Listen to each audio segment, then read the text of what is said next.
silence through the night. What a thrill. I'm searching and I'll melt into you. What a fear in my heart, but you're so supreme.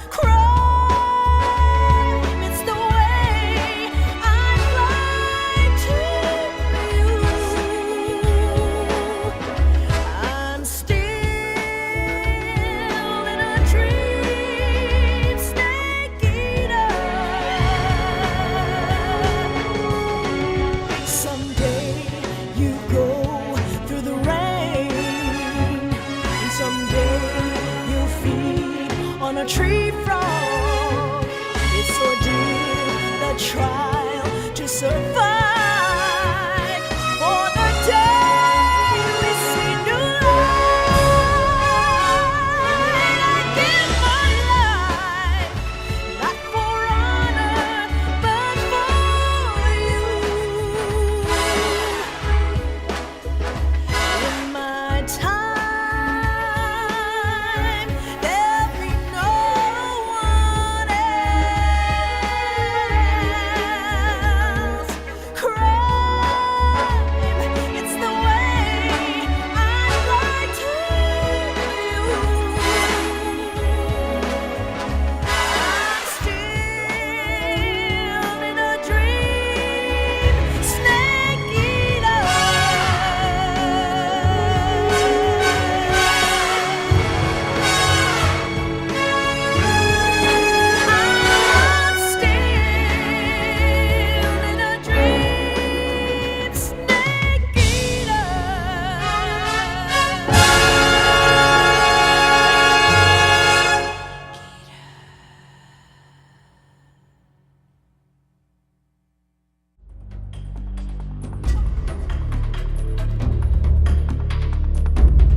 After the end of World War II, the world was split into two, East and West. This marked the beginning of the era called the Cold War.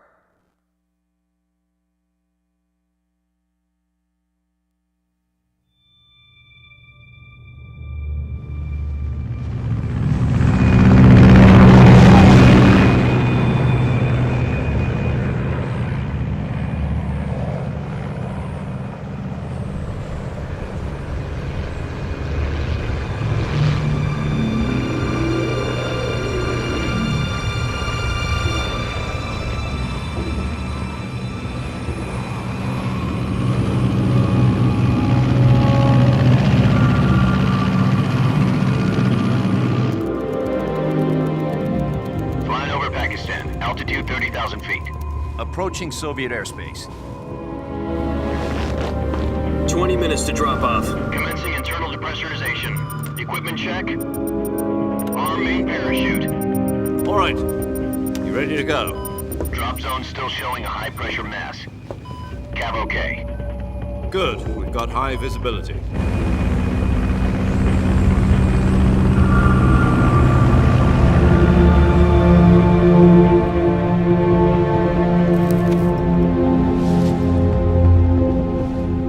Cigar. Connecting oxygen hose to interior connector. Put on your mask.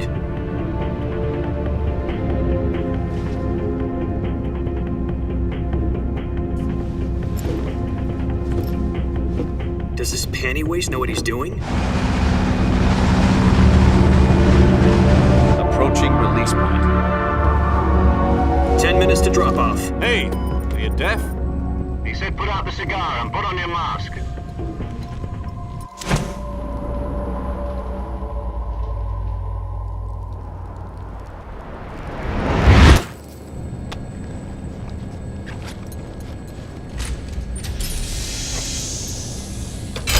Depressurization complete. Checking oxygen supply. 6 minutes to drop off. Opening rear hatch.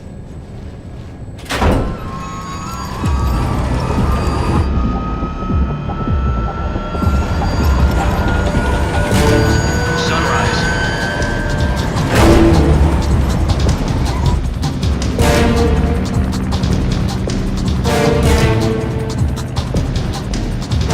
External temperature minus 46 degrees Celsius.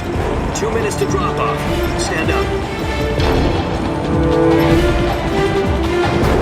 You'll be falling at 130 miles per hour. Try not to get frostbite from the wind chill. 1 minute to drop off. Move to the rear.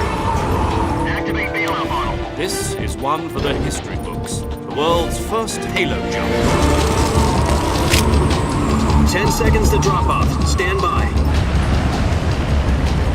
Status okay. All green. Prepare for drop-off. Countdown. 5, 4, 3, 2, 1. Spread your wings And fly. God be with you.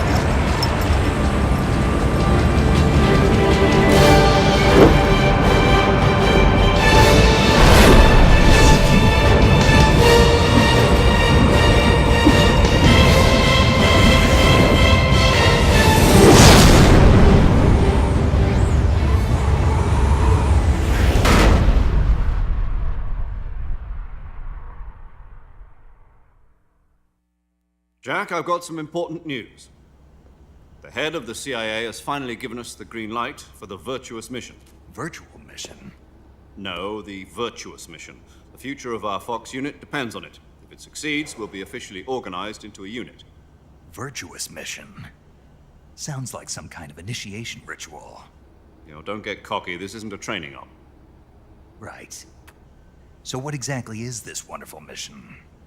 Well, about 2 years ago, a certain Soviet scientist requested asylum in the West through one of our moles. His name is Nikolai Stepanovich Sokolov. He's head of the OKB 754 Design Bureau, one of the Soviets' top-secret weapon research facilities, and the East's foremost expert on weapons development. Sokolov? Isn't he that famous rocket scientist? The very same. On April the 12th, 1961, the Soviets achieved the first manned spaceflight in history. The Earth was blue, but there was no God. Well spoken. The rocket that carried Yuri Gagarin into orbit was the A-1, known as the Vostok rocket. Sokolov is said to be the man most responsible for the multi-engine cluster used in that rocket. After Gagarin's flight, Sokolov left rocket development to become the head of the newly established Design Bureau. From a lowly technician to head of a design bureau, that's quite a success story, so why do you want to defect? It seems he'd become afraid of his own creations. Afraid? Call it a crisis of conscience. And for that, he left his country and his family behind and went over the fence? Not exactly. One of his conditions was that his family was also to be taken safely to the West. We used a mole to get the family out first and succeeded in sneaking Sokolov over the Berlin Wall shortly afterwards. I was the one who conducted the operation. The security on the eastern side was still full of holes back then. Then what? We got Sokolov over in one piece, but the whole ordeal had left him exhausted, and we checked him into a hospital in West Berlin. It took him 2 weeks and more than 600 miles to get from the research facility in the Soviet Union to Berlin. He was in no condition to say anything coherent. And it was only a week later that we had something much bigger on our hands. The Cuban Missile Crisis. October the 16th, 1962, President Kennedy received word that the Soviets were in the process of deploying intermediate-range ballistic missiles in Cuba. The President demanded that the Soviets dismantle and remove the missiles. At the same time, he announced a naval blockade to prevent further missile shipments from reaching Cuba. But the Soviets didn't back down, instead placing their armed forces on secondary alert. Soviet transport ships carrying missiles continued on course towards Cuba. US and Soviet forces went on alert for an all-out nuclear war. Frantic negotiations were conducted through the UN's Emergency Security Council and unofficial channels to end the hair-trigger standoff. Finally, on October the 28th, the Soviet Union agreed to remove its missiles from Cuba, and so the world avoided a nuclear holocaust. But in order to get the Soviets to pull their missiles out, we had to make a deal. You mean the one where the US agreed to remove its IRBMs from Turkey? No. The Jupiter IRBMs deployed in Turkey were obsolete, and we were going to get rid of them anyway. They had no strategic value whatsoever to either the US or the Russians. The Turkey deal was a ruse, a cover story that was fed to the other intelligence agencies around the world. So what did the Russians really want? Sokolov. They wanted us to return Sokolov. You mean the Soviets pulled out of Cuba just to get their hands on Sokolov? That's right. What the hell was he working on? At the time, we had no idea. We were running out of time. It was either give up Sokolov or risk full-scale nuclear war. In the end, we had no choice. President Kennedy gave in to Khrushchev's demand. The next day, I got Sokolov out of the hospital, handing him over to agents on the eastern side. Sokolov kept on screaming, "Save me," until he disappeared from my sight. Then, a month ago, we received some new information from one of our moles. About Sokolov? Yes. He was taken back to the research facility and forced to continue working on the weapon in question under KGB supervision. What's more, it's on the verge of completion.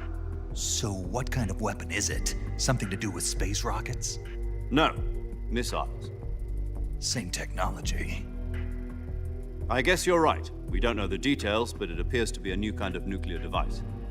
For half a year now, the Soviets have been conducting frequent nuclear tests at Semipalatinsk. Something to do with the weapon, I assume. We're talking about a secret weapon so big that Khrushchev was ready to pull out of Cuba to get it back. Is Sokolov still in the facility? No. According to our intelligence, he's in Selino-Yarsk, a place in the mountains about 3 miles to the west that's known as the Virgin Cliffs. The Virgin Cliffs. Nice name for a virtuous mission. They moved him there just recently. Why? Apparently, they're conducting a field test of the weapon, but it's our best chance to get him back. This mission would never have been possible if he was still in the research facility. This is our last chance. Sokolov must have known that too when he contacted us.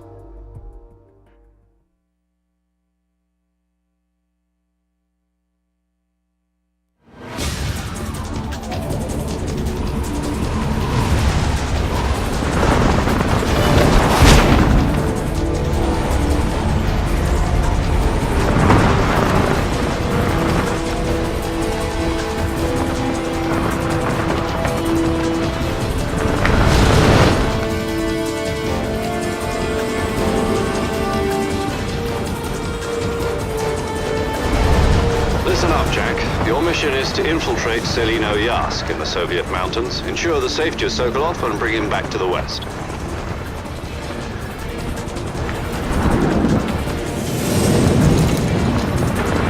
If we don't get Sokolov back before that weapon is complete, we'll be facing a major crisis. The clock is ticking.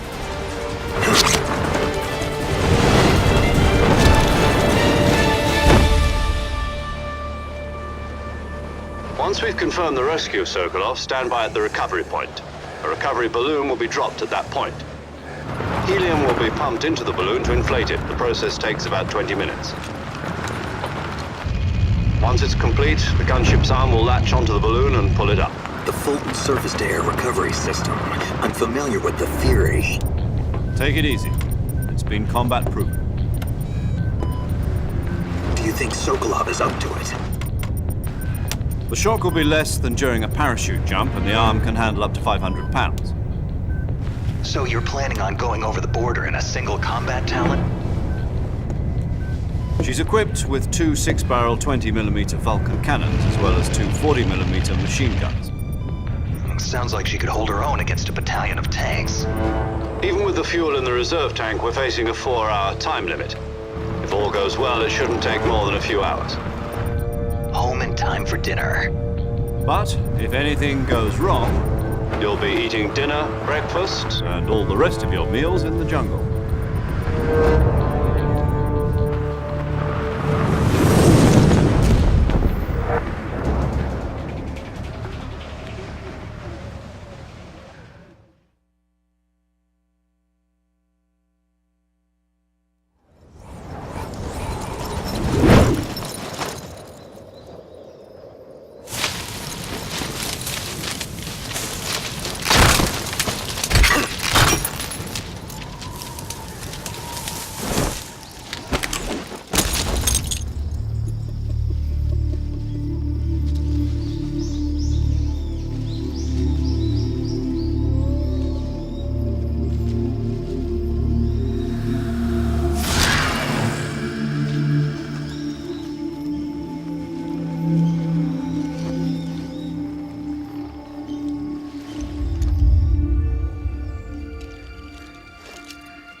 Do you copy?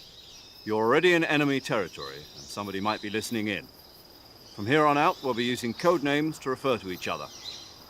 Your code name for this mission will be Naked Snake. I'll be referring to you as Snake from now on. You're not to mention your real name. Snake? What, you don't like snakes? What do you mean? You've eaten one before, haven't you? In survival training. I'm glad to hear that. I don't know if I'd ever order one in a restaurant, but... Be careful, you might not have a choice. What about you, Major? What should I call you? Let's see. I'll be Tom.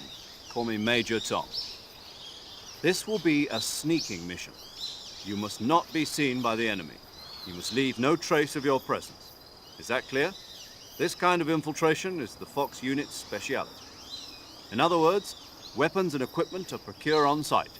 That goes for food as well. You're completely naked, just as your name implies. Great. Now I see why you asked me if I like snakes. I suppose calling me Snake was your idea of a joke, too. No. There's a good reason for that. I'll tell you later when the time is right. Gotcha. Getting back to the subject, how exactly am I supposed to feed myself? You've been issued a knife and a tranquilizer gun. Use them to hunt for food. You'll also find some medical supplies in your backpack. Yeah, about the backpack. I lost it in a tree on the way down. I see. Well, you'd better go back and get it then. You know where it is? No problem. I can see it from here. It's stuck on a branch. To climb a tree, stand in front of a tree that's covered in ivy and press the action button. I'll be monitoring your progress over the radio. We can't risk violating Soviet airspace, but I'll be in the gunship. My frequency is 140.85. I'll give you a call if I need to talk to you. If you need to talk to me, use the send function. Okay, Snake, go get your backpack.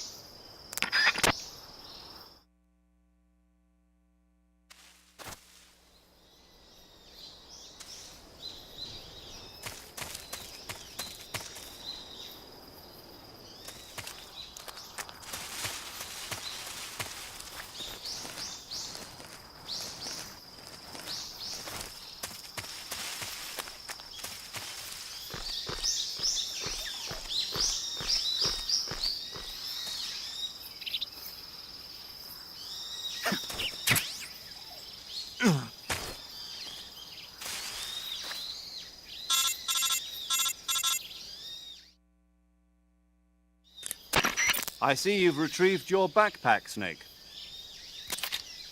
To equip a weapon, it's necessary to take it out of your backpack. In the survival viewer, choose Weapon from the backpack. Your available weapons will be displayed in a window in the upper left. From that list, choose the weapon you want to equip and press the Enter button. For other equipped items, just do the same thing from Item. Got it. Use the survival viewer backpack. Yep, that's right. Survival is fundamental to this mission. After you've been out in the field for a while, your stamina will start to drop. If your stamina gets too low, it'll affect your performance. You won't be able to shoot accurately, for example, and your wounds won't heal as smoothly. Keep an eye on your stamina so you don't run out. To recover lost stamina, you can hunt for local flora and fauna. You can use either your tranquilizer gun or your knife to hunt. My only weapon is a Mark 22 Hush Puppy tranquilizer gun? That's right. It's been fitted with its own suppressor. However, the suppressor will deteriorate every time you fire. Once its durability reaches 0, the noise suppression effect will be gone. So don't get too trigger-happy with it. The suppressor's durability is shown in the icon. Any weapons and equipment beyond what you're carrying now, you'll have to find as you go. I have to find my own weapons and equipment? Whose crazy idea was this, anyway? Solo covert actions are standard Fox operating procedure.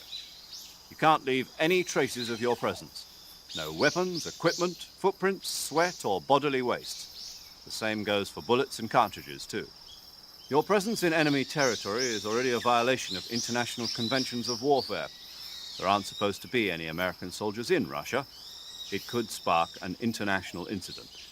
You can't let anyone see you. You can't let the enemy know you're there. This is a stealth mission. You're a ghost, Snake, in every sense of the word.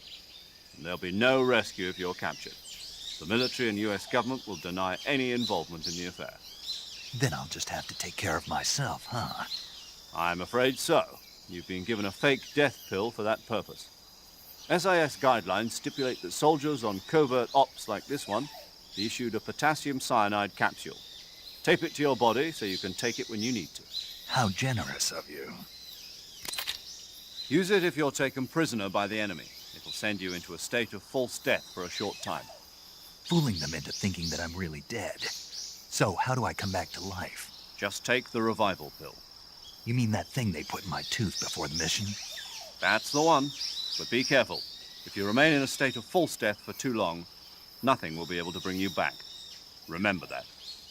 I'll keep it in mind. You said this was a solo mission, right? Right. I guess that means I can't count on any reinforcements. Correct. The mission rests entirely in your hands. A real one-man army. Relax. There's a support team ready to back you up over the radio. Who? I'll introduce them to you. This time, survival is of utmost importance. The first member of the support team will be in charge of monitoring your physical condition, acting as a medic, so to speak, as well as recording your mission data. She's a member of Fox as well, and she's here on the gunship with me. She? Hello, Snake. I'm paramedic. Nice to meet you. Paramedic. As in a medic who comes in by parachute. Aren't you going to tell me your real name? Are you going to tell me yours, Mr. Snake? My name, huh? It's John Doe. And they call you Jack for short. You're a regular Captain Nemo. A name means nothing on the battlefield. After a week, no one has a name. What's your name? Jane Doe. Very funny. I wasn't joking, but I'll tell you my name only if you manage to make it back alive. My frequency is 145.73. She's also in charge of recording your mission data. Whenever you want to save, send a message over the reserved save frequency, 140.96. So saving lets me record my mission data. That's right. It also records the state of your health. Good to know. There's one more person I want to introduce you to, Snake. Huh? Speaking of snakes, you remember the boss, don't you? A legendary soldier and your mentor. Actually, it was the boss that got the DCI's authorization in the first place. She's going to be serving as Fox's mission advisor. The boss is? She also helped me plan this mission. She and I were at SAS together. Jack, is that you? How many years has it been? Boss? That's right. It's me. Oh. Talk to me. Let me hear your voice. It's been 5 years, 72 days, and 18 hours. You've lost weight. You can tell just by the sound of my voice. Of course I can. I know all about you. Really? Well, I don't know anything about you. What's that supposed to mean? Why'd you disappear on me all of a sudden? I was on a top-secret mission. You didn't need me anymore. But there were still so many things I wanted you to teach me. No, I taught you everything you needed to know about fighting techniques. I taught you all I could. The rest you needed to learn on your own. Techniques, sure. But what about how to think like a soldier? How to think like a soldier? I can't teach you that. A soldier needs to be strong in spirit, body, and technique.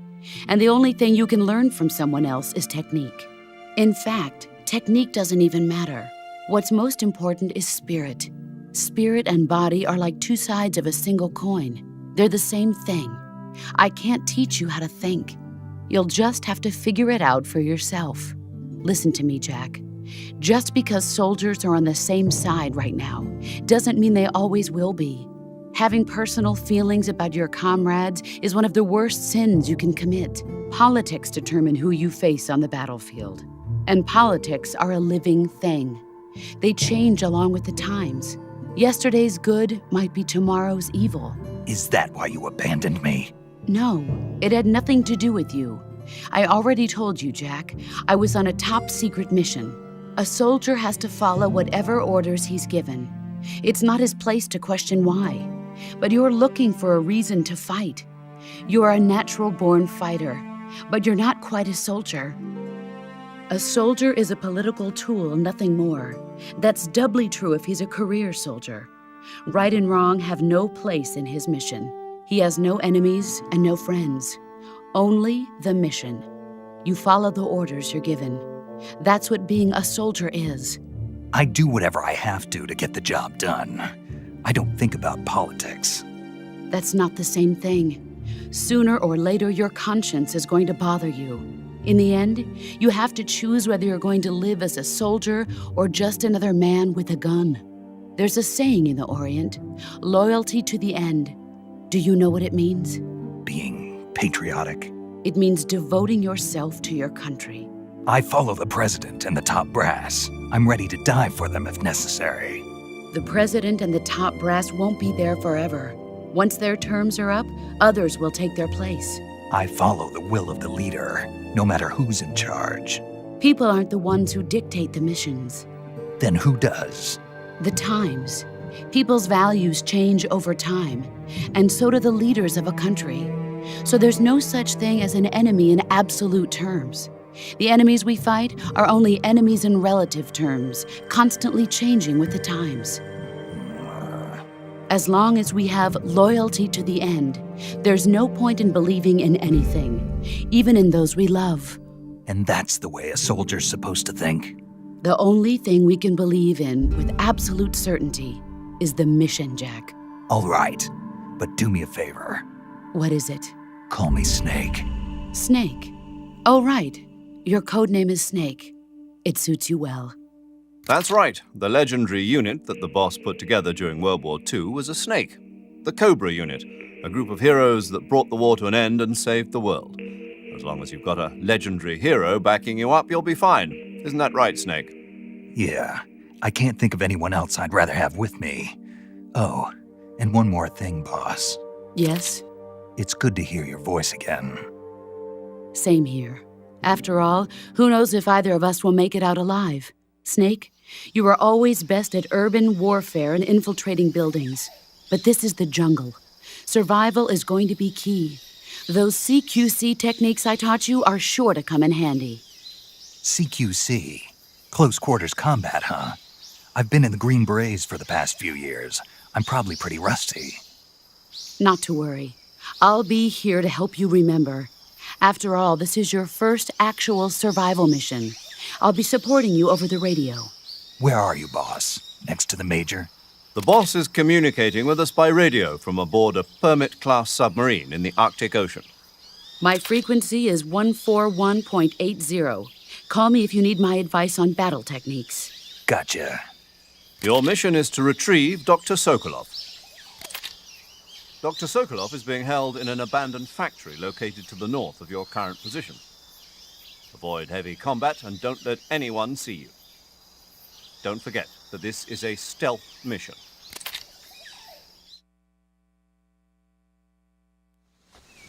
Snake, try to remember some of the basics of CQC.